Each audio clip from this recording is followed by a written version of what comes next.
हरे कृष्णा, राधे राधे। आज आपको कार्तिक महीने में लपसी तपसी की कहानी सुनाती हूँ।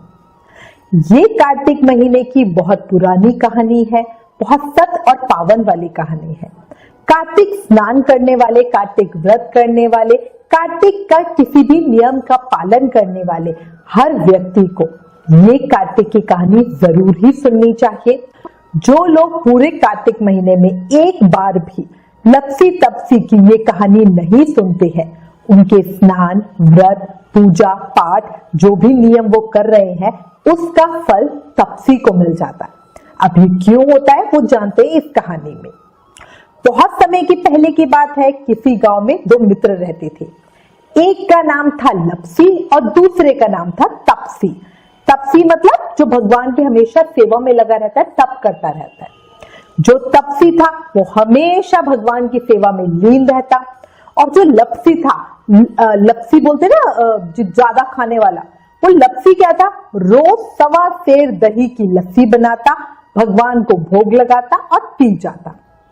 एक दिन की बात है, दोनों में बहस छिड़ गई कि भगवान का कौन बड़ा भक्त है। अब लपसी कहता मैं बड़ा भक्त हूं, तो तपसी कहता कि मैं बड़ा भक्त हूं क्योंकि मैं तो सारा दिन भगवान की भक्ति में ही लगा रहता हूं। दैव योग से नारद मुनि उस समय पृथ्वी पर भ्रमण के लिए वहीं आए हुए थे।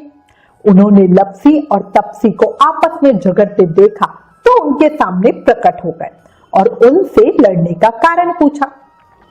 तब दोनों ने पहले तो नारद मुनि को प्रणाम किया, फिर अपनी समस्या बताई।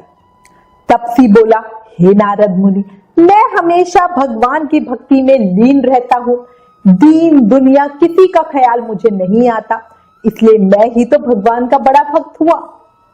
लेकिन देखो, ये लपसी नहीं मान रहा और खुद को भगवान का बड़ा भक्त बता रहा है। अब तपसी की बात सुनकर लपसी बोला, हे मुनिवर, मुझे पूजा पाठ भक्ति तो आती नहीं, पर मेरा मन कहता है कि मैं भी भगवान का सच्चा भक्त हूँ। और ये क्यों? क्योंकि कभी भी मैं उनको भोग लगाए बिना नहीं खाता हूं। पर ये बात तपसी नहीं मान रहा है। दोनों की बात सुनकर नारद मुनि बोले, अरे भैया, इसमें लड़ने की तो कोई बात ही नहीं है, इसका फैसला तो मैं कल कर दूंगा। अब नारद मुनि की बात सुनकर हम दोनों संतुष्ट हो गए। नारद मुनि पर छोड़कर अपने अपने घर चले गए। अगले दिन तपसी रोज की तरह ही सुबह स्नान करके लौट रहा था और एक पेड़ के नीचे पहुंचा और आसन लगाकर साधना के लिए बैठ गया। नारद मुनि वहां आए और उसको साधना करते देखा। नारद जी ने उसके आगे 1.25 करोड़ की एक अंगूठी फेंक दी। तपसी साधना करता हुआ जोर जोर से मंत्र जाप कर रहा था, बार बार आंखें भी खोल रहा था। तभी उसकी नजर अंगूठी पे पड़ी। उसने इधर उधर देखा और वो अंगूठी उठाकर अपने पैर के नीचे दबा ली और फिर से साधना करने बैठ गया। उधर लपसी भी रोज की तरह ही आया और 1.25 सेर दही की लस्सी बनाई, उसे लोटे में घुमाया, भगवान को भोग लगाया और पी रहा था। नारद जी ने उसके आगे भी अंगूठी डाली।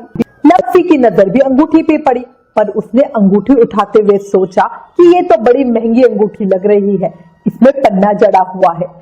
जिस बेचारे की गिरी होगी वो कितना दुखी हो रहा होगा। मुझे देखना चाहिए ये अंगूठी किसकी है। वो चारों तरफ देखे रहा था, आवाज लगा रहा था, पर उसे अपने चारों तरफ कोई नहीं दिख रहा था।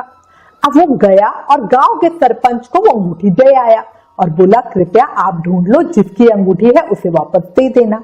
अब अंगूठी देकर लपसी नदी किनारे जहां तपसी साधना में बैठा हुआ था वहां आ गया। तभी नारद जी भी उन दोनों के सामने प्रकट हुए और बोले, तुम दोनों में से लपसी बड़ा भक्त है। नारद जी की बात सुनकर तपसी को बहुत गुस्सा आया। तपसी ने इसका कारण पूछा तो नारद जी बोले, तेरे गोडे के नीचे 1.25 करोड़ की अंगूठी पड़ी है, तूने इसे चुराया है, जिससे तेरी तपस्या भंग हो गई है। और नारद जी ने लपसी द्वारा अंगूठी को सरपंच को देने की बात भी तपसी को बताई। अब तपसी को वाकई अपने किए पर शर्म आई। नारद जी बोले, भक्ति का मतलब दिन रात बैठे रहना नहीं है। सच्ची भक्ति का मतलब है मन का भाव का सच्चा और साफ होना, किसी भी तरह का छल कपट लालच घमंड मन में नहीं होना। अब तपसी को अपनी भूल का एहसास हुआ, उसे समझ आ गया। अब तपसी हाथ जोड़कर नारद जी के सामने खड़ा हो गया और बोला, प्रभु मेरी गलती को माफ करो, कृपया कोई रास्ता बताओ, मेरी तपस्या का फल किस तरह से मुझे मिल सकता है। नारद जी कहने लगे, अब तू सच्चे मन से कार्तिक नहा, कार्तिक व्रत कर, पूजा पाठ कर, तभी तुझे सच्ची भक्ति मिल सकती है। कार्तिक महीने के आने पर तपसी ने पूरे सच्चे मन से भाव श्रद्धा के साथ कार्तिक स्नान, पूजा पाठ, व्रत किया।